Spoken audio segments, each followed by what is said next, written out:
Gravando. Boa noite a todos. Então, estamos aqui para dar continuidade à nossa aula, né? Nossa aula de Direito Processual Penal. Aliás, Direito Processual Constitucional, pessoal. Eu sou originariamente professor de Direito Penal, então, às vezes eu me sinto em outra praia, tá? Mas vamos lá. Direito Processual Constitucional. Hoje com meus alunos do 7º ENA da Unicical. Bom, pessoal, a gente vai dar continuidade, né? Lembrando que nós estamos falando de modificação da Constituição, a proteção da Constituição, os limites para a alteração da Constituição, tá? E vamos fazer da melhor forma possível, né? Para que não fique prejudicada a nossa disciplina pela Covid-19, né? Espero em breve estar de volta presencialmente diante de todos vocês. Beleza, pessoal? Vamos lá, então. Bom, a gente já falou exaustivamente do poder constituinte originário lá em 88, né? Que se buscou lá atrás, né? As mudanças serem alinhadas com a evolução da sociedade brasileira, tá?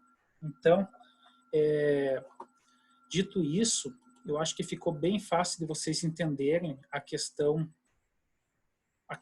das mudanças. Eu só vou fechar aqui o WhatsApp, pessoal, porque senão fica batendo aqui.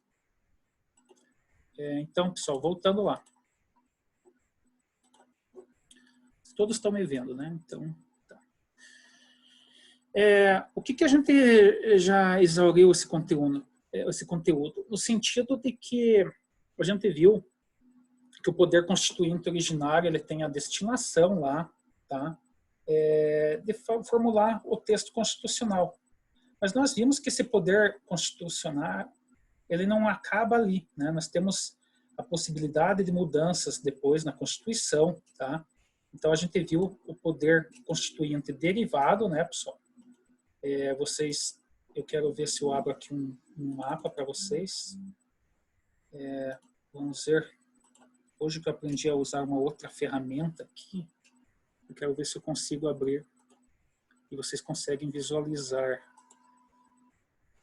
Vamos lá. Todos estão vendo? Alguém desbloqueia o microfone e fala para mim. Deus. Estão visualizando o mapa mental aí? Sim. Beleza. Então, pessoal, nós temos lá no início o poder constituinte, né? Está escrito errado ali, tá? Então, esse poder constituinte ele vai se dividir em poder constituinte originário e poder constituinte derivado, beleza? O poder constituinte originário, né, como o próprio nome diz, é o que dá a origem à nossa Constituição, tá? Então, aqui nós temos uma ideia, né, de formar a Assembleia Constituinte e ter aquela alteração da nossa ordem, do nosso sistema normativo. Para mim ter um poder constituinte originário, eu tenho que ter uma ruptura do meu sistema, né, no meu sistema de governo. Então, o poder constituinte originário, de 88, vem justamente para que se rompesse com o sistema até então vigente, né, evoluindo da ditadura militar para um governo democrático. Beleza. O poder constituinte originário, então, ele elaborou a nossa Constituição Federal de 88, né, o seu texto integral. Beleza. Ocorre que, depois do poder constituinte originário, eu tenho o poder constituinte derivado, né, e esse derivado é justamente do originário. Esse derivado vai se dividir em 3 fórmulas, tá? Então, eu tenho o poder constituinte derivado reformador, poder constituinte derivado revisor e o poder constituinte derivado decorrente. Pois bem, vamos ver cada um deles. O poder constituinte derivado reformador, tá, é justamente o que nós temos quando nós falamos nas propostas de emenda à Constituição. Então, toda PEC que eu tenho, ela passa por um poder constituinte derivado reformador, ou seja, cada proposta de emenda à Constituição, né, é o exercício desse poder constituinte derivado reformador. Ou seja, eu estou reformando o meu texto constitucional, né? Então, ao final de um processo legislativo, de uma proposta de emenda à Constituição, se eu tiver aprovação desse texto final de reforma, eu estarei transformando a minha PEC em emenda constitucional e ela passará a integrar o texto constitucional. Acho que isso todos entenderam, né? E isso começou já no dia seguinte. Eu tive lá a minha promulgação da Constituição 88, no dia seguinte eu já poderia utilizar da PEC, através desse instrumento chamado Poder Constituinte Derivado Reformador. Pois bem, seguindo aqui, nós temos o nosso Poder Constituinte Derivado Revisor. Esse poder constituinte derivado revisor é aquele poder que eu falei já para vocês exaustivamente, que foi a possibilidade prevista pelo Constituinte de que após 5 anos da vigência da Constituição de 88, poderia o Congresso Nacional revisar todo o texto constitucional. E isso ocorreu, né? Então, de 93 a 94, nós tivemos emendas constitucionais revisoras, tá? E isso foi apenas uma possibilidade dada uma única vez ao Constituinte, né? Do Constituinte para o Congresso Nacional. Então, após esses 5 anos de 88, uma única vez eu poderei usar o poder constituinte derivado revisor, ou seja, esse poder constituinte derivado, chamado de revisor, não pode mais ser objeto de utilização na Constituição atual de 88. Né? Então, esse revisor, só uma vez, tá? Foi utilizado, esqueçam. Tá? O que temos hoje é o poder constituinte reformador, através de nossas PECs, propostas de emenda à Constituição, e vamos ter também o poder constituinte derivado decorrente. O que vem a ser o poder constituinte derivado decorrente? Nada mais é do que a possibilidade da elaboração das constituições estaduais. Tá? Então, como o próprio nome diz, ele é decorrente porque após eu elaborar uma Constituição federal, eu possibilito que cada unidade federativa, né, cada estado e o Distrito Federal elaborem a sua Constituição estadual, né, ou a Constituição distrital, no caso do Distrito Federal, que deverá ser um espelho da Constituição Federal. Não no sentido que deve ser uma cópia literal do que está lá previsto, mas espelho no sentido de que deve seguir os padrões, né, aquela delimitação estrutural já estabelecida pela lei maior, que é a Constituição Federal. Beleza, pessoal? Vamos aqui.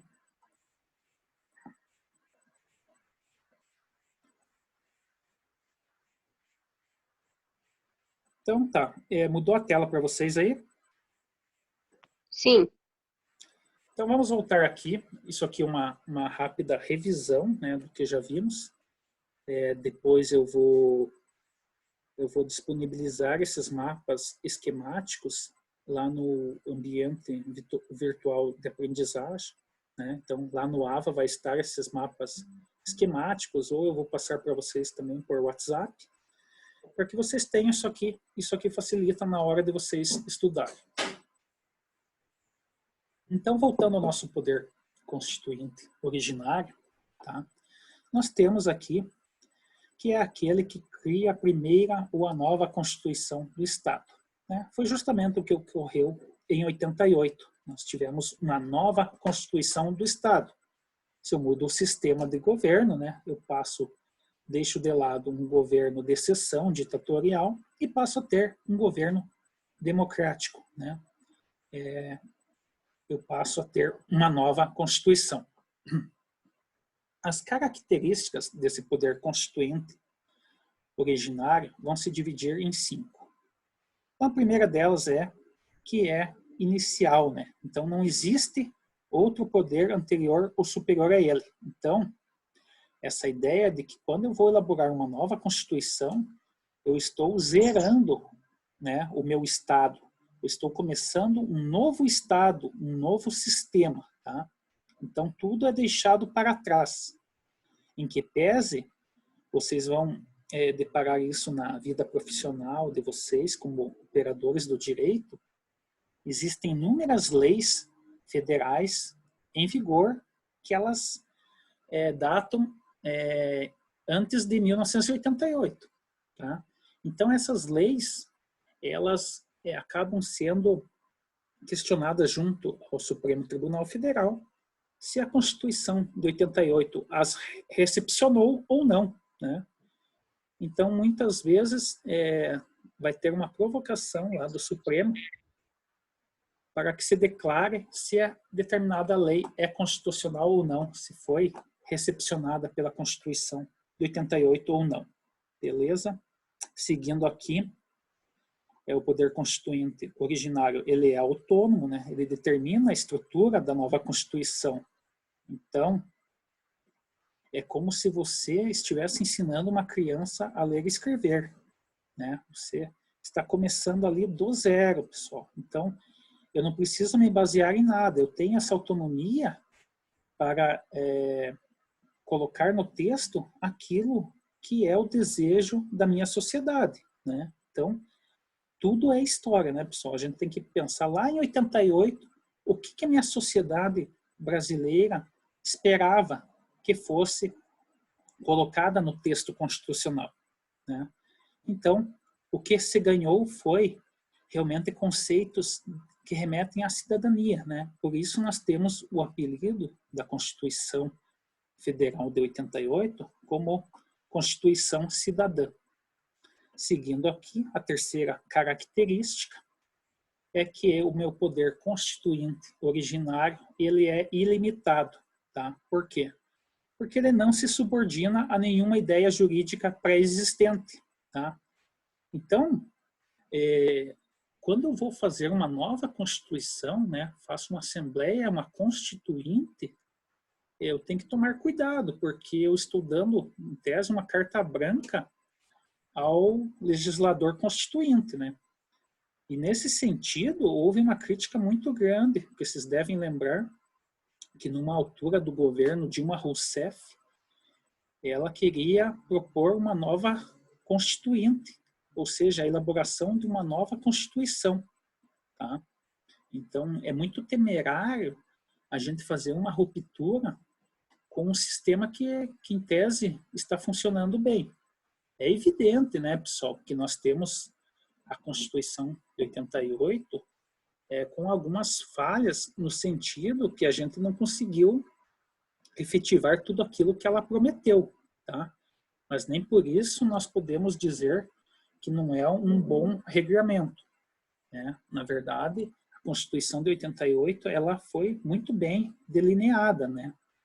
O nosso grande problema é que leva-se anos para que todos aqueles ideais sejam alcançados. Seguindo aqui, a quarta característica do nosso poder constituinte originário é que ele é incondicionado.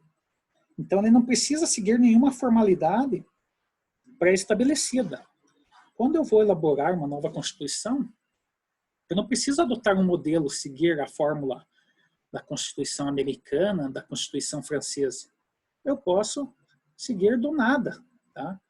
Aí que está a grande possibilidade de se fazer algo bom ou ruim. Né? Então, você falar numa nova Constituição tem que ter sempre um pé atrás e ver qual é a necessidade disso. Né? Por isso que a gente defende que a Constituição 88 seja mantida, né? E seja aperfeiçoada naquilo que ela tem que ser. Tá? E não simplesmente fazer uma ruptura, porque quando eu faço essa ruptura, eu posso ampliar muitos direitos ou acabar perdendo direitos. E, inevitavelmente, com a ideia que se espalha hoje do neoliberalismo, com certeza nós teríamos uma perda muito maior de direitos do que o ganho, né? Seria inexpressivo. E a quinta e última característica do poder constituinte originário é que ele é permanente. Ou seja, esse poder constituinte originário ele não se esgota com a edição da nova Constituição. Tá? Ele fica latente em toda a sociedade brasileira. Tá? E é exatamente isso que vai dizer que futuramente eu posso fazer uma nova Constituição. Tá? Então, na verdade, nós temos essas possibilidades de uma nova Constituição, porque não é algo que acaba em si, tá, pessoal? Deixa eu ver aqui.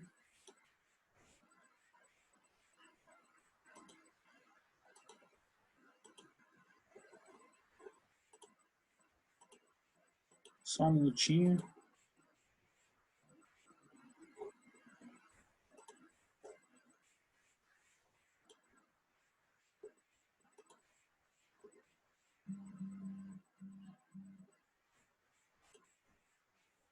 Voltei? Estão me vendo? Sim. Sim. Ficou bom ali o desenho, pessoal? Esse último mapa ficou muito pequeno, professor. Não tinha como visualizar. Ah, é? Tá, mas fique tranquilo que eu vou mandar o material, tá? Eu só quero ver aqui se algum aluno está perdido ou conseguiu entrar. Não, Ok. aqui ninguém se manifestou, eu acho que é só vocês mesmo. Então tá, pessoal. Nosso quórum tá baixo. Ontem o NB estava em peso, pessoal. Vitória, vou abrir seu microfone. Você tem uma pergunta?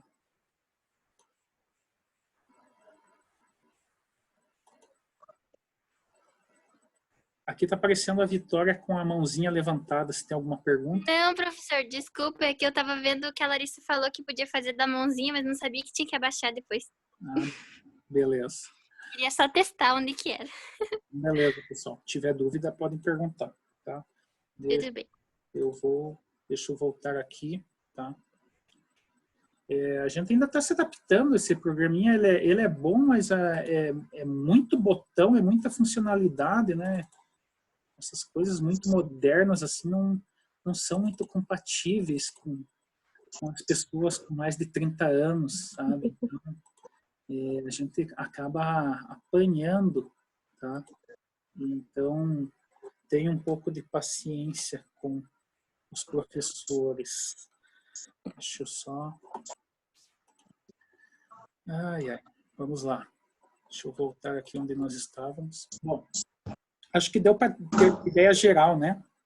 Do poder constituinte originário, tá? Sim.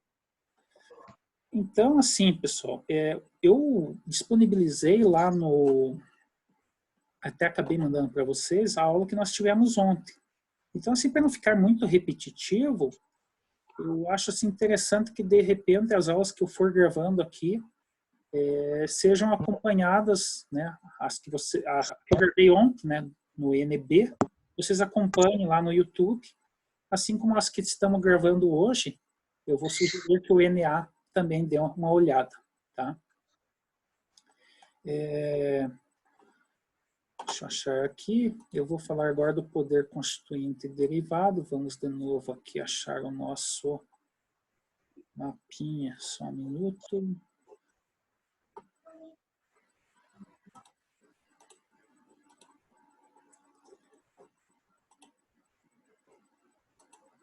Só um minuto, pessoal. Estou tentando trabalhar com essas outras ferramentas aqui. Vocês são o laboratório da gente, né? Daqui a pouco a gente vai ficar bom nisso aqui, vocês nem vão querer ter mais aula. Tá, vamos seguir aqui. Professor, eu tenho uma dúvida. Oi, pode perguntar.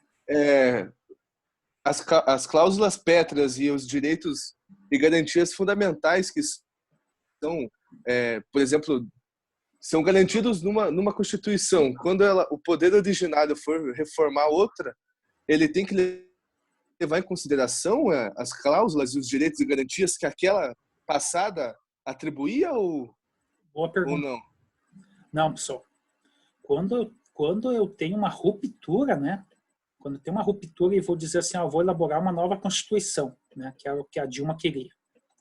Vamos dizer que o Bolsonaro quer elaborar uma nova Constituição, Constituição Federal de 2020. Se ele conseguir legitimidade para isso, né? Ele pode ter uma ruptura total, né? Então ele não precisa seguir nada da Constituição de 88, né? É a mesma coisa que ocorreu em 88. Quando se elaborou a Constituição de 88, não precisava seguir nada do que já existia na Constituição anterior, né? Então, o poder constituinte originário, quando ele vem trabalhar uma nova Constituição, ele pode começar tudo do zero, tá? Não tem cláusula pétrea, não tem nada. A cláusula pétrea, né? Ela, na verdade, como a gente já falou, esse conceito de mudança de cláusula pétrea, o pessoal ensina, não pode ter mudança na cláusula pétrea. Não é esse o conceito correto, né? O que não pode existir é uma emenda tendente a abolir a cláusula pétrea, né? É aquilo que a gente já falou em aulas anteriores, né? Então, por exemplo, nós temos cláusulas pétreas lá no inciso 4º, lá que fala em direitos e garantias individuais, né? Então, remetem geralmente ao nosso artigo 5º da Constituição, onde estão os direitos fundamentais, tá? Então, o que ocorre? As cláusulas pétreas, quando a gente fala desses direitos fundamentais, não é que eles não podem ser mudados, eles não podem ser abolidos. E quando eu falo em abolição, nós estamos falando no núcleo desse direito. Por exemplo, o princípio da presunção de inocência está lá dentro do artigo 5º, tá? Ou seja, ele é uma cláusula pétrea. A presunção de inocência é uma cláusula pétrea. Eu não posso, através de uma proposta de emenda à Constituição, propor, né, para análise, que a presunção de inocência deixa de existir no ordenamento jurídico brasileiro, tá?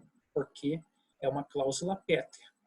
Mas eu posso ampliar esse conceito de cláusula pétrea ou diminuí-lo, né? Mas como assim eu vou diminuir um direito de garantia individual? O exemplo que nós temos, tá, e já foi comentado isso, foi justamente a nova interpretação que o Supremo Tribunal Federal deu à presunção de inocência, tá? Então, o que nós tínhamos até então é que todo mundo era inocente e tal, né? A presunção de inocência ela ia até a 4ª instância. Então, nós tínhamos, por exemplo, vamos pegar esse pessoal da Lava Jato, né? Antes da nova decisão do Supremo, a pessoa lá era condenada na primeira instância, em Curitiba, na Justiça Federal. Ela era condenada no TRF4, segunda instância, em Porto Alegre. Ela aguardava o julgamento do STJ, terceira instância, e ela ainda tinha a possibilidade de alguns recursos no Supremo Tribunal Federal. Então, nós tínhamos 4 instâncias, né, até que transitasse em julgado e era garantida essa presunção de inocência, ou seja, a pessoa só iria ser recolhida ao cárcere após a 4ª instância Supremo Tribunal Federal, tá?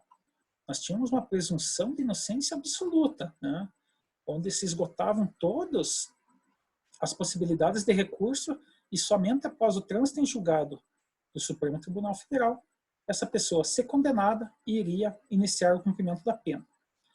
Como deu toda uma polêmica e nós temos problemas de prescrição, mas não vamos entrar no âmbito penal e processual penal, o Supremo elaborou um novo entendimento dizendo que a presunção de inocência, né, ela é uma cláusula pétrea, mas não era um direito absoluto, né? Então, essa presunção de inocência, pela interpretação do Supremo atual, ela é relativa, em que pese o quê?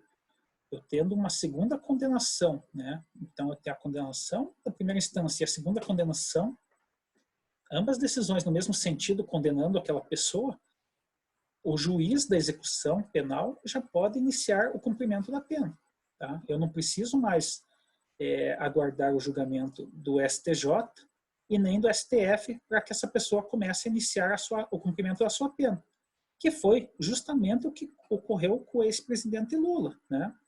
Então, ele foi condenado na primeira instância pelo juiz Sérgio Moro, foi condenado no TRF4, né, unanimemente, né, pelos 3 desembargadores federais, né?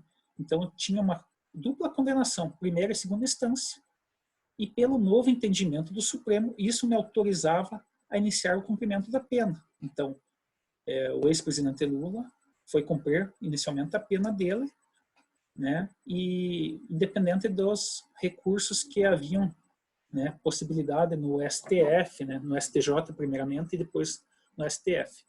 Então percebam que a presunção de inocência, como ela é um núcleo essencial de um direito, ela é uma cláusula pétrea que ela não pode ser abolida. A presunção de inocência, enquanto existir a Constituição de 88, ela vai sempre estar lá garantida, né?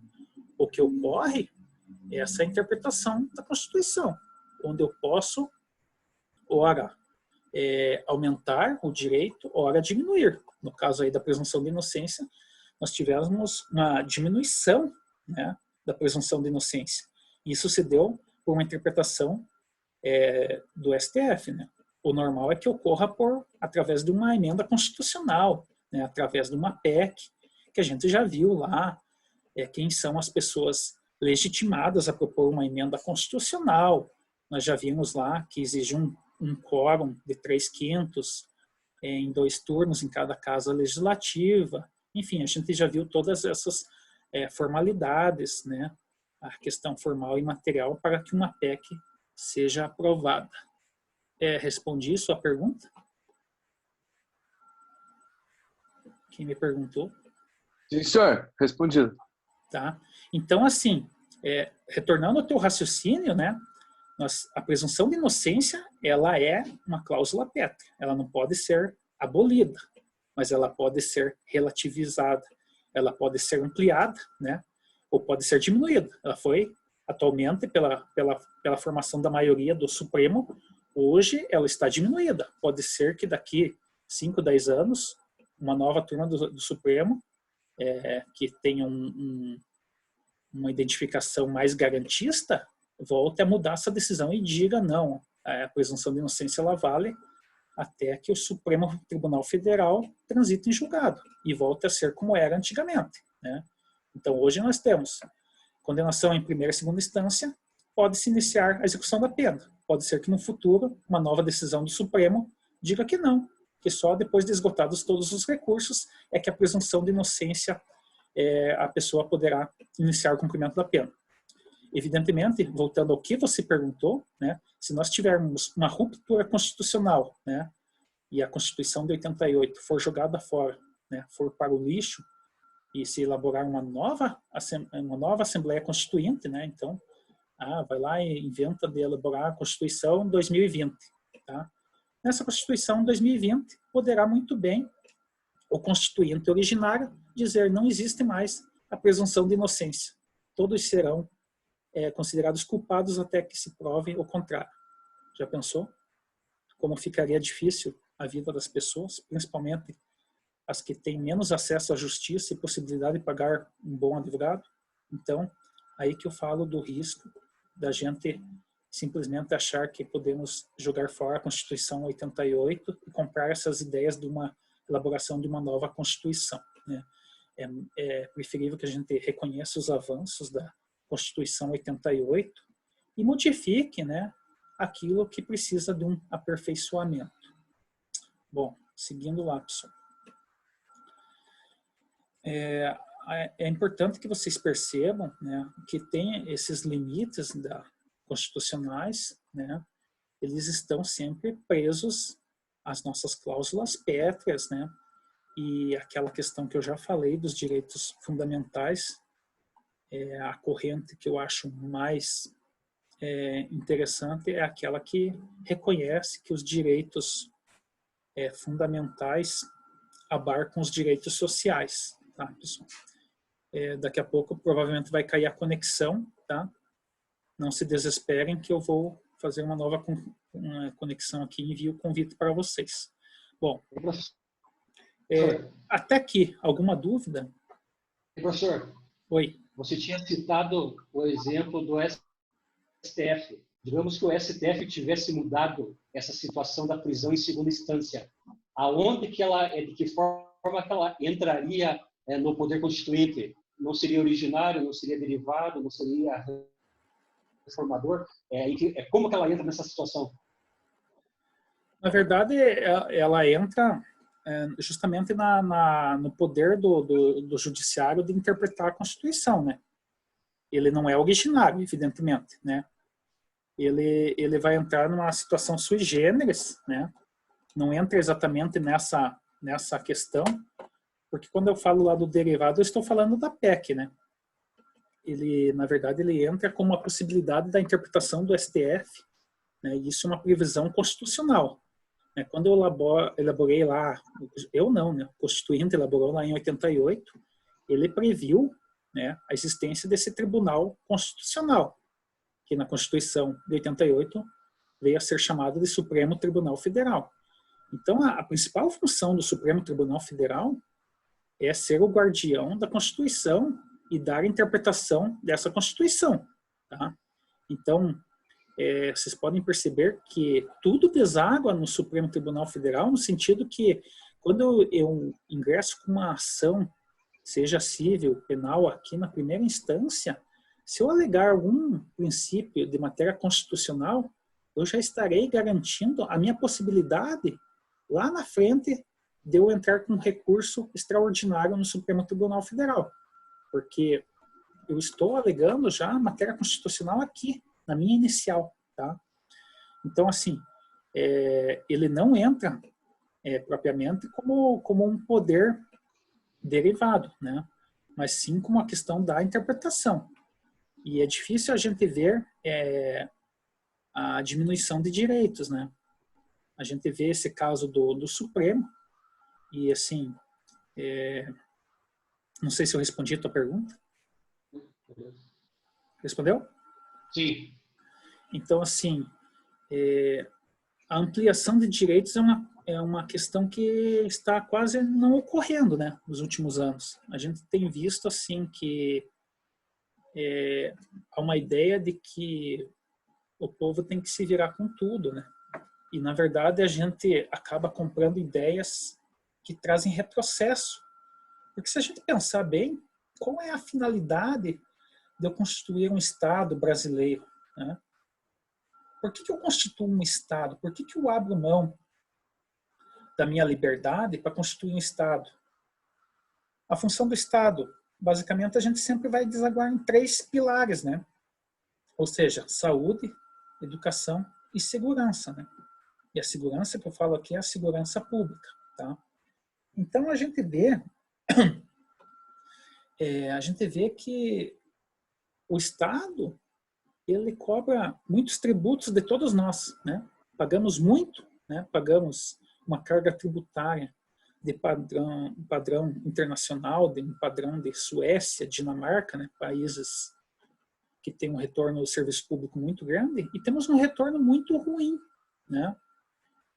Então, o que a gente vê hoje é que a ideia deles é manter uma carga tributária elevada e diminuir o serviço público, quando, na verdade, eles deveriam buscar a excelência do serviço público, melhorar o que está errado, né? Porque senão não tem finalidade eu ter um Estado, né? Se eu abro mão de uma boa saúde pública, de uma educação pública, da segurança pública funcionando, por que eu vou ter o Estado? Por que eu vou recolher tanto tributo se esse dinheiro não retorna em benefício da própria sociedade? Tá? Então, isso é para a gente refletir, né, pessoal? E ver, né, com ressalvas, questões de privatização. Hoje está falando-se muito em privatização de energia elétrica, de saneamento. Na Europa, lá atrás, teve a privatização de água e esgoto. Quase todos os países privatizaram. né, com aquela ideia que vai melhorar o serviço e tal. E o que nós temos hoje é uma reestatização dos serviços de água e esgoto em toda a Europa, porque não deu certo. No sentido de que, evidentemente, quando você privatiza, aquele serviço público, ele passa a ser, né, em tese, é para ser mais eficiente, mas, na verdade, ele passa a ser uma atividade empresarial em que se visa o lucro, é evidente. Ninguém vai, por exemplo, alguém vai assumir as rodovias, né? A iniciativa privada assume as rodovias e institui o pedágio. Esse pedágio, evidentemente, ele vai cobrir as despesas do serviço, mas vai gerar um lucro, tá? É diferente do Estado, né? O Estado, ele, na verdade, ele não precisa visar lucro, ele precisa que o serviço se pague, tá? Então, nosso problema na atividade estatal é mais no sentido de gestão e não propriamente na questão de preço, tá? Então, existem mecanismos para que se melhore o serviço público, né? Que esse serviço público seja de qualidade, sem necessariamente privatizar, né? Porque daqui a pouco a gente privatiza a saúde, tá? A gente extingue as universidades públicas, né? E vocês vão ver a importância das universidades públicas lá na frente, quando vocês forem pensar no mestrado, no doutorado, desenvolver pesquisa, né? Então, são muito importantes, né?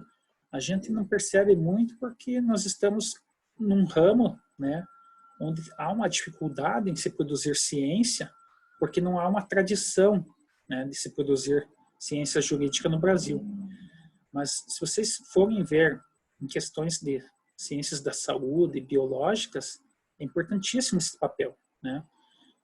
Também segurança pública. Como que eu vou conceber, né, cada um contratando o seu serviço de proteção individual, cada um contratando-se uma pessoa para cuidar da sua casa, um vigilante?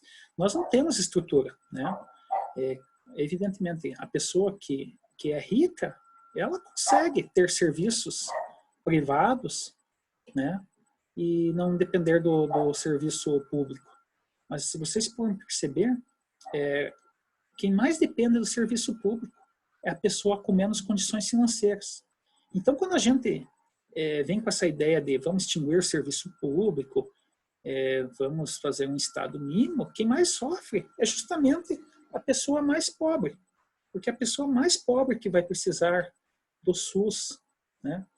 Porque é a pessoa mais pobre que vai precisar da segurança pública, porque a pessoa que tem muito dinheiro, ela consegue fazer uma fortaleza, um castelo cheio de guardiões, ela consegue pagar um plano de saúde ilimitado, enfim. Então, assim, pessoal, a gente precisa gerar também essa consciência crítica para que a gente realmente defenda a nossa Constituição e naquilo que o nosso Constituinte originário, em 88, idealizou. Então, hoje o pessoal fala assim, tem muitos direitos. Mas não é que tem muitos direitos. Isso daí foi idealizado lá em 88 como algo a ser alcançado, tá?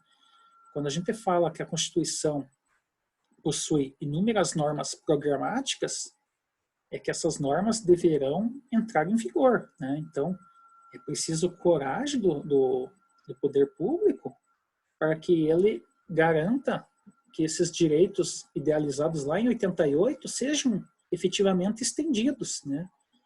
Porque existem muitos direitos lá na Constituição que eles demandam de regulamentação através de lei federal, tá?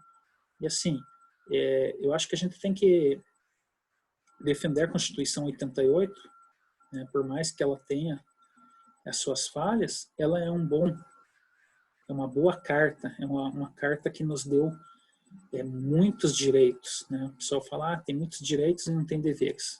Não é bem assim, né? É que esse discurso de destruição de direitos é uma coisa que interessa, né, aos empresários, né? Interessa a redução desses direitos. E, na verdade, vocês, como operadores de direito, vocês têm que justamente ir no sentido contrário e defender a Constituição e os direitos de toda a população, tá? Senão, não teria razão da gente estabelecer o Estado. Bom, voltando aqui, né? Então, a nossa Constituição, ela não é rígida, né, pessoal? Então, vocês já viram que ela é rígida só no sistema do texto, né? Rígida no sentido de que ela demanda um quórum elevado para a modificação, né? 3/5 no sistema bicameral, acabam sendo 4 votações, né? Nesse sentido, ela é rígida para mudar o texto, mas ela não é algo que fica presa, né? Vejam bem, nós estamos hoje, já passamos da emenda constitucional 105, tá? Então, de 88 até 2020, nós já tivemos 105 emendas constitucionais. Isso tudo decorrente, né, das PECs, tá? Então, 105 PECs que viraram emendas constitucionais. Então, eu posso dizer que a nossa Constituição, por mais rígida que ela seja, né, ela é detalhada, ela é minuciosa, tem um texto longo, mas a evolução da sociedade, ela me torna isso uma forma dinâmica, porque eu já tive 105 emendas constitucionais até o momento. Tá? Isso decorre, né, do poder constituinte reformador. Né? Até aqui, pessoal, alguém quer questionar algo?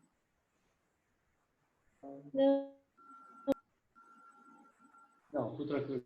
Tranquilo? Tá. Bom, a gente já falou da reforma da Previdência, né, pessoal? Então, a reforma da Previdência ela ocorreu ano passado, né? Nossa emenda constitucional 103, tá? E ela tem essa ideia, né, de justamente estar ligada à evolução da sociedade, né? Vocês percebem que eles utilizam de artifícios para dizer o seguinte: olha, nós constatamos estatisticamente que o brasileiro está vivendo mais, né?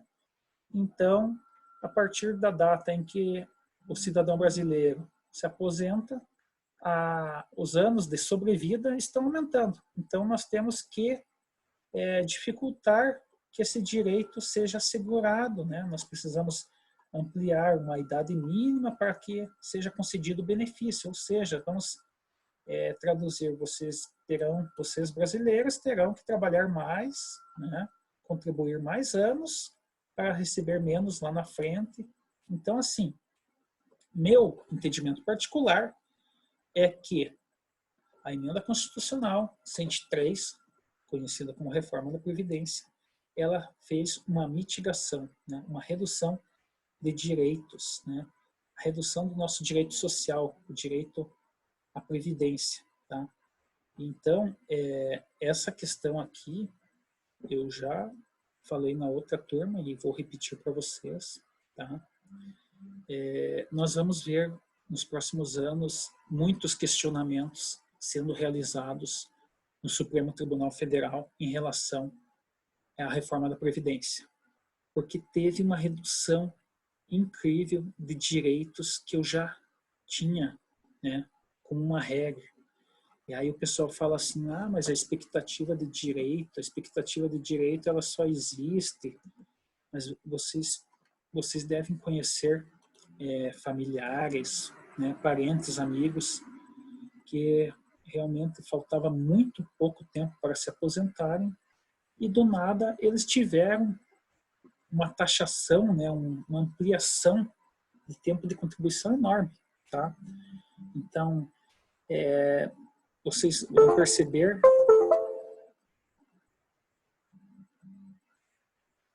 Estão me ouvindo? Sim. Vocês vão perceber quem trabalha já com carteira registrada, seja a iniciativa privada ou quem é servidor público, a partir de março agora, já no pagamento de abril, se a pessoa comparar o seu olerite, o seu contra-cheque, ela já vai perceber uma redução no seu salário, tá? Mas a redução salarial é inconstitucional, Tá? Já existe decisão do Supremo dizendo que, em relação à Previdência, não entra nessa conta. Então, nós tivemos uma redução salarial, tá? Uma redução de direito no sentido de que, quando eu aumento uma alíquota de contribuição para a Previdência Social, evidentemente, se aumentou o desconto, eu vou diminuir lá o meu salário líquido. Tá? Então, quem tiver a curiosidade, a possibilidade de comparar o seu contra-cheque de março e abril, vai perceber isso nitidamente. Tá? Então, isso passou muito batido, porque, na verdade, nós não tivemos uma discussão séria sobre a reforma da Previdência. Foi tudo um atropelo, né? Então, só não foi pior porque não deu tempo, né? Porque a ideia era realmente massacrar principalmente a pessoa que se aposenta lá com um salário mínimo, ter um benefício reduzido. Bom, vamos lá. Seguindo aqui com as nossas cláusulas pétreas, tá? Eu acho que ficou bem claro para vocês que o que eu não pode alterar é esse núcleo essencial, né? Então, a palavra-chave para vocês, quando vocês forem trabalhar lá no concurso público, no exame da OAB, vocês têm que ter muita consciência que quando eu falo em tendente a abolir, né? Então, tendência a abolir o núcleo essencial, tá? Então, a ideia que não se pode modificar as cláusulas pétreas é no sentido da tendência de abolir a cláusula pétrea, e não é no sentido de modificação, seja de ampliação de direito ou de redução de direito, né? Então, lembrar disso, que muitas vezes se criam algumas palavrinhas-chaves, né? A cláusula pétrea não pode ser modificada. Está errado esse conceito. Ela não pode ter uma proposta de abolição da cláusula pétrea, mas a modificação dela, mantendo o núcleo essencial, pode ocorrer sim. Tá? Beleza, pessoal? Percebam como é ensinado alguns conceitos de forma errada, né? Essa palavrinha modificação aí, ela é pegadinha, né? Tá? Lembrar disso. Eu não posso ter tendência a abolir a cláusula pétrea, mas eu posso modificar ela desde que sua essência seja mantida. Professor. Oi. O professor disse que ela é rígida no sentido do texto constitucional, né? E ela é flexível no sentido da comunicação constitucional? A classificação que se faz, né? Falam-se muito assim, a Constituição brasileira ela é rígida. Ela é rígida por quê? Porque para mim alterar a Constituição, eu preciso de 4 votações, tá? Eu preciso de 3/5 de todos os deputados federais. Em 2 votações eu preciso atingir o 3/5 de todos eles, tá? Então, 60% de todos eles em 2 votações, para depois 3/5, né? 60% de todos os senadores em 2 votações novamente, para que essa alteração da Constituição seja homologada, né? Seja promulgada, tá? Nesse sentido, que ela é rígida, né? Não é qualquer maioria simples, né? Não é a maioria dos presentes, não é a maioria 50% mais um voto, né? Então, na verdade, é um quórum muito elevado, né? 3/5 é exatamente 60% de todos os deputados com mandatos e 60%, né? 3/5 de todos os senadores com mandatos. Se eu não atingir esse 3/5 no mínimo, em 2 votações, né, seguidas, eu não consigo que essa proposta de emenda constitucional seja promulgada, né? Então, essa PEC vai ser arquivada, né? Vai ser prejudicada e não vai entrar em vigor. Então, por isso que ela é rígida, no sentido de que, em tese, é muito difícil eu mudar a Constituição. Na prática, não é, né, pessoal? ela só é mais difícil do que uma modificação de uma lei ordinária, de uma lei complementar, que exigirá um quórum menor. Ela é flexível no sentido de que a dinâmica da sociedade vai fazer com que eu vá modificando, né? Então, a gente vê inúmeras PECs que têm avançado. A sociedade muda, né? Eu sempre costumo dizer que a sociedade muda primeiro, né? E o nosso direito, ele sempre corre atrás do prejuízo, né? Então, primeiro a gente tem uma mudança social, depois a gente tem a modificação na legislação, tá? Isso não vai dar? Oi? Alguém me chamou? Oi. Alguém me chamou? Oi, prof. Alguém me chamou? Eu respondi a sua pergunta? Respondeu, professor. Obrigada. Tá. Pessoal, lembrando que quando cair aqui o link, eu vou gerar um novo link, tá? Não fujam. Ok. Bom, vamos lá. Onde estávamos?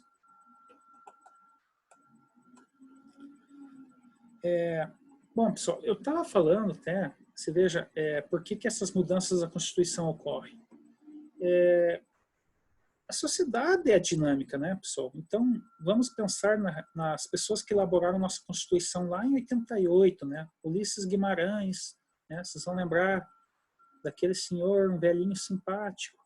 Será que as experiências de vida dele são as mesmas experiências de nós? Sim ou não? Não. Não, né? É lógico que não, né, pessoal? Tá? Então, nós estamos hoje uma geração que tem um pensamento mais inclusivo, né? Em tese menos preconceituoso, né? Tanto é que vocês acham que lá em 88 eu poderia lá colocar no texto constitucional que o casamento será a união da família, tal, 2 homens, 2 mulheres, né? Não poderia, né?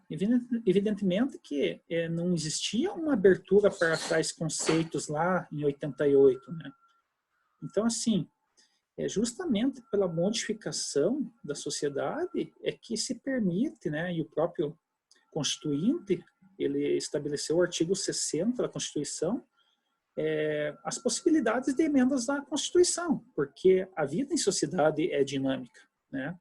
Então, o pensamento das pessoas, os preconceitos vão mudando, a ampliação de direitos vai ocorrendo, né? Vamos pensar na questão da licença maternidade, né? Que hoje a maioria das empresas já tem um benefício fiscal, um incentivo que conceda a licença maternidade por até 6 meses, né? Antigamente nós tínhamos um prazo menor. Então, os próprios direitos, alguns vão sendo ampliados e outros vão sendo mitigados, né? A reforma trabalhista, né, diminuiu alguns direitos, tá? E não diminuiu mais por quê? Justamente porque tinha a Constituição Federal de 88. Então, a Constituição Federal de 88 é importantíssima, porque ela é, de uma certa forma, um direcionamento para que se garanta o mínimo possível, né, o mínimo existencial para cada cidadão brasileiro. Porque se eu não tivesse esse texto constitucional, que o pessoal fala, mas é muito detalhado, a Constituição de 88, ela é exaustiva, ela escreve sobre tudo, mas é graças a esse detalhamento é que a gente tem a garantia de muitos direitos. Porque se nós não tivéssemos todo esse detalhamento, com certeza nós teríamos mais prejuízos com a reforma trabalhista. Tá? Não tivemos prejuízos maiores justamente porque a nossa Constituição ela é taxativa quanto a direitos fundamentais e direitos sociais. Estou abrindo para perguntas e dúvidas. Vamos lá? Sintam-se à vontade. Sem dúvidas. Está durando o nosso fórum. Ontem caiu, acho que deu meia hora, já caiu. Hoje, acho que nós já estamos um bom tempinho, mais de meia hora, né? Pessoal, vamos falar ainda. Deixa eu ver se eu consigo abrir aqui. Eu quero mostrar mais uma imagem para vocês. Deixa eu ver se eu consigo abrir aqui só um minutinho, para a gente recordar alguns outros conceitos.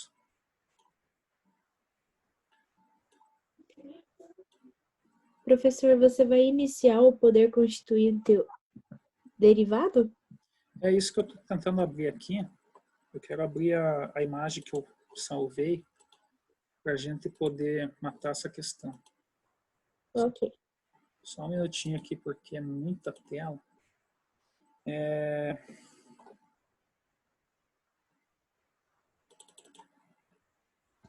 Agora há pouco apareceu uma mensagem aqui para mim, professor, dizendo que essa reunião já não tem mais limite de tempo. Ah, é? Então, acho que ela não vai cair. Eu acho Pra que eles mim estão... também apareceu. Eu acho que eles gostaram da aula, entendeu? Aí falaram assim, pô, tá tão legal essa aula aí, vamos... Pessoal, deixa eu ver se eu consigo aumentar, deve estar parecendo muito pequenininho. Eu não consigo aumentar. Não consigo aumentar, tá, pessoal? Eu vou falar aqui, tá? E repito para vocês. Mas dá para enxergar. Tá, mas independente disso, eu vou mandar isso aqui para vocês terem, tá? Até para vocês, isso aqui é mapas mentais, pessoal. Vocês que vão enfrentar em pouco tempo o exame da OAB, é importante isso aqui. Mapas mentais ficam fáceis de visualizar, tá? Então, vamos lá. Vamos falar aqui primeiro do poder constituinte derivado reformador, tá? Então, aqui é responsável pela reforma da Constituição, tá?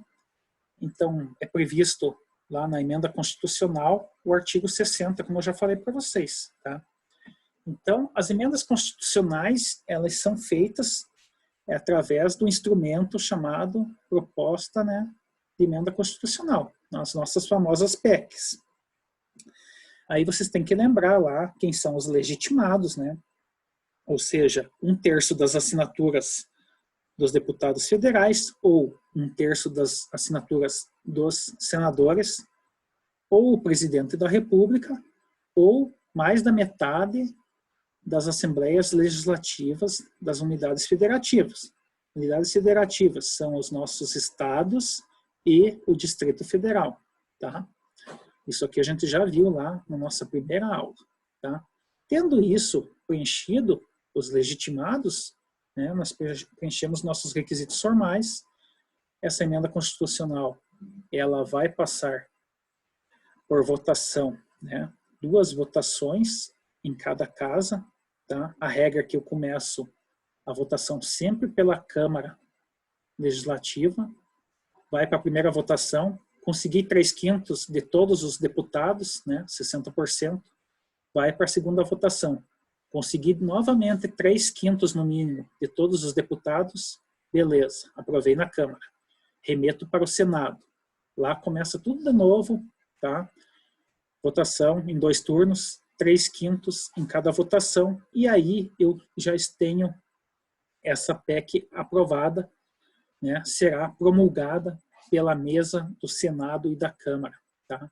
E o detalhe é o seguinte, nós, em matéria de emenda constitucional, não existe vacatio legis, ou seja, quando eu tenho lá a promulgação, né, da mesa do Senado e da Câmara Federal, ela entra em vigor naquele dia, tá? Então não tem aquela lacuna de tempo para que uma emenda constitucional comece a valer, né? Passou esses 3/5, 2 vezes em cada casa, tá? A mesa vai assinar lá e entra em vigor, né, a emenda constitucional como texto constitucional. Também aqui se fala, né, da incorporação de tratados internacionais de direitos humanos, né? Foi justamente o que a gente viu lá, quando o parágrafo 3º do artigo 5º da Constituição Federal, né, foi incluído lá, tá? Então, tudo aquilo que o Congresso Nacional recepcionar, né, como Tratado Internacional de Direitos Humanos, ele passa a ter a mesma hierarquia de norma constitucional, tá? Então, o Brasil, quando assina, né, e depois o Congresso Nacional confirma essa assinatura, isso daí passa a valer como norma constitucional, tá? Então, seriam as duas formas, né, de poder constituinte derivado reformador, tá? Ou por meio desses tratados internacionais, ou pelas PECs, né, que se transformam em emendas constitucionais. Aqui alguém quer comentar algo?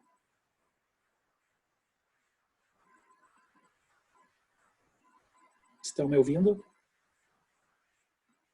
Sim, tudo ok por enquanto. Tá ok.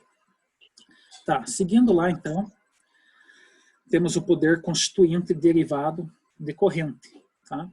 Então aqui é aquele exercido pelos Estados-membros na construção das constituições estaduais, né? O artigo 25 da nossa Constituição vai regular isso.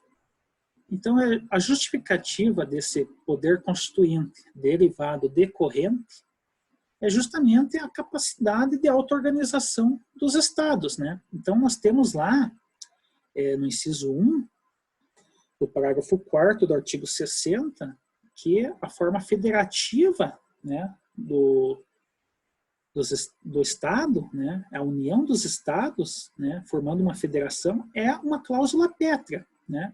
Então, quando eu dou essa autonomia para cada estado, né, é justamente esse poder constituinte derivado decorrente que me permite que o estado do Paraná elabore a sua Constituição estadual, que o estado de São Paulo elabore sua Constituição estadual, e assim por diante.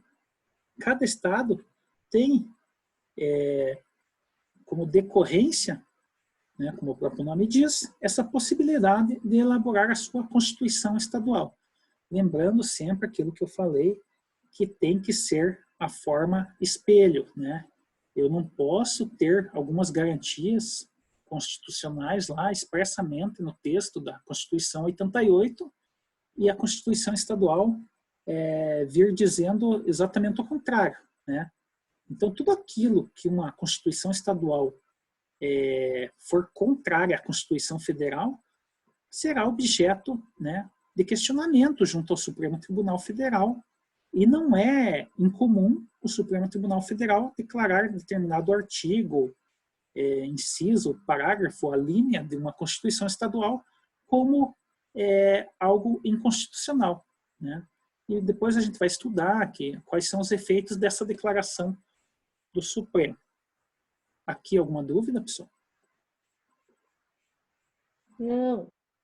Lembrando aqui que nós temos aqui, não está aqui nesse slide, mas nós temos ainda aqui o poder constituinte derivado revisor, que é justamente aquilo que a gente já falou, que foi aquela única possibilidade após 5 anos da vigência da Constituição 88, do meu congressista lá rever totalmente o texto da Constituição.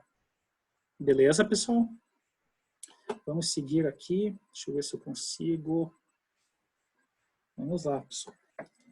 Vamos terminar com esse último slide aqui, que vocês devem estar bem cansados. Então, aqui nós vamos falar das limitações ao poder constituinte derivado, tá? Então, o poder constituinte derivado aqui, tá? Vamos pensar na questão, né, das nossas PECs, exatamente, tá? Então, a primeira limitação que eu vejo aqui, né, que a doutrina vai dizer, é a limitação temporal, tá? Então, essa limitação temporal impede a alteração da Constituição em um determinado período de tempo, tá? O que é isso, pessoal? Existem circunstâncias lá. Se lembram quando... Vamos lá. Se lembram quando o presidente Michel Temer decretou o estado de sítio no estado do Rio de Janeiro? Sim ou não? Sim. Sim. Tá? Então teve uma intervenção, né? Teve uma intervenção federal lá. Vocês vão recordar, porque isso daí é bem recente, né? Em que pese que se suspendeu lá o governo do Rio de Janeiro, né, porque estava tudo aquela roubalheira, 5 ex-governadores presos, enfim. Naquele momento, a União começou, ela assumiu o estado do Rio de Janeiro, e o estado do Rio de Janeiro, em muitos quesitos, perdeu sua autonomia, tá? Então, isso lá, quando se decretou isso, se ficou impossibilitado de ser votado qualquer proposta de emenda constitucional. Não sei se vocês lembram que isso atrasou. Inclusive, eles queriam fazer a reforma da Previdência já no governo Temer e não podia ser votado até o final do ano, enquanto durasse aquele estado de exceção lá, em que a União estava com o Exército, né, com as Forças Armadas, e estava comandando o governo do estado do Rio de Janeiro. Tá? Da mesma forma, circunstanciais, né? Que aqui é a questão de extrema gravidade, né? Também relacionada a isso. As limitações mais importantes aqui seriam as limitações materiais, que são justamente as nossas cláusulas pétreas, né? As cláusulas pétreas estão lá no artigo 60, parágrafo 4º, e tem 4 incisos que a gente também adentrou nas aulas presenciais exaustivamente em cada uma delas. Temos ainda a limitação implícita, tá? Então, a vedação para alteração de regras pertinentes ao processo de emenda. E, por fim, nós temos as limitações formais, tá? E as limitações formais, elas vão se dividir em subjetiva e objetiva, tá? Na próxima aula, eu quero detalhar mais esse tema aqui, tá? Aqui é só uma visão geral, tá? Então, a gente vai entrar com mais tempo, detalhar cada uma delas aqui, para que a gente tenha o aprofundamento necessário, tá? Mas aqui, só para continuar o slide, as limitações formais se dividem em subjetiva, né? A existência de legitimados específicos para a propositura das emendas, que a gente já viu lá, né? 1/3 de senadores, 1/3 de deputados, ou o presidente da República, ou a maioria de unidades federativas que estejam no mesmo sentido de propor essa PEC, tá? E as limitações formais objetivas, que é o nosso quórum qualificado, que a gente já viu, que precisa de 3/5, 2 votações com no mínimo 3/5 do total de representantes, né? Primeiramente na Câmara e depois no Senado. Tá, pessoal? Essa questão de limitações, na próxima aula a gente vai voltar para que a gente fale de uma forma mais exaustiva cada uma delas, tá?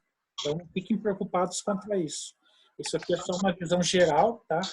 Para que a gente possa encerrar esse slide, tá? Vamos ver se eu consigo voltar aqui.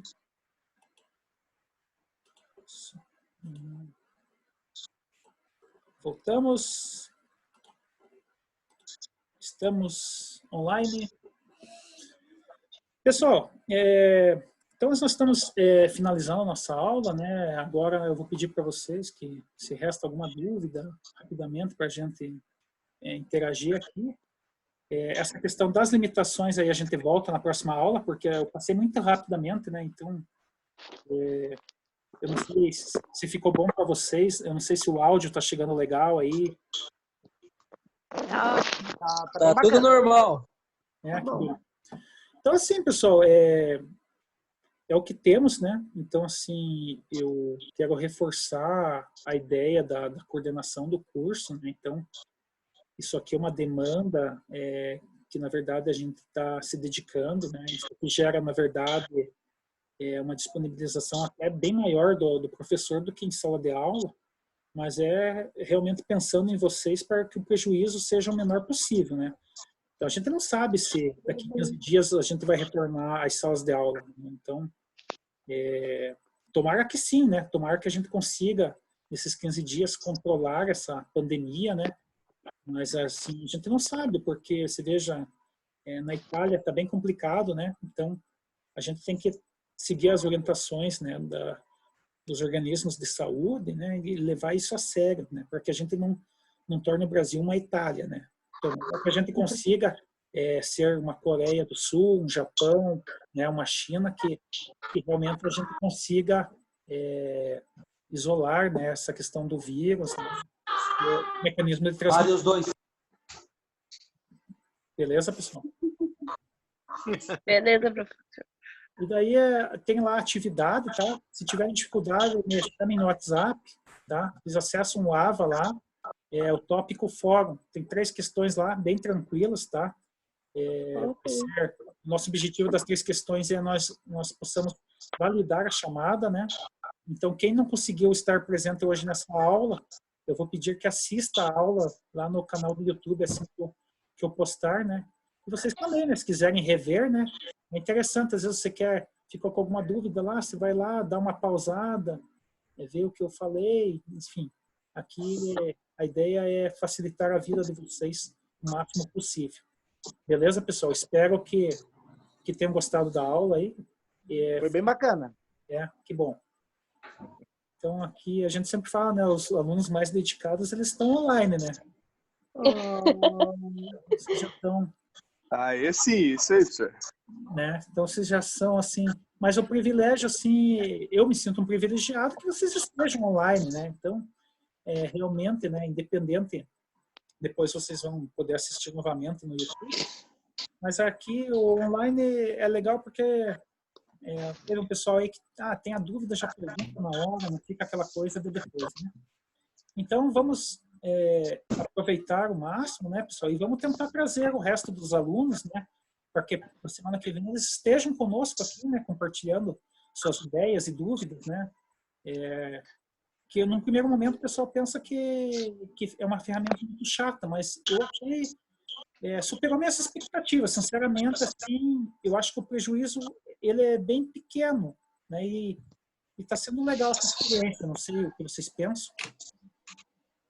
Olha, tá sendo bacana, professor, porque pelo WhatsApp talvez assim faltasse um pouco de conteúdo, mas assim pelo vídeo até fica mais tranquilão para entender um pouco.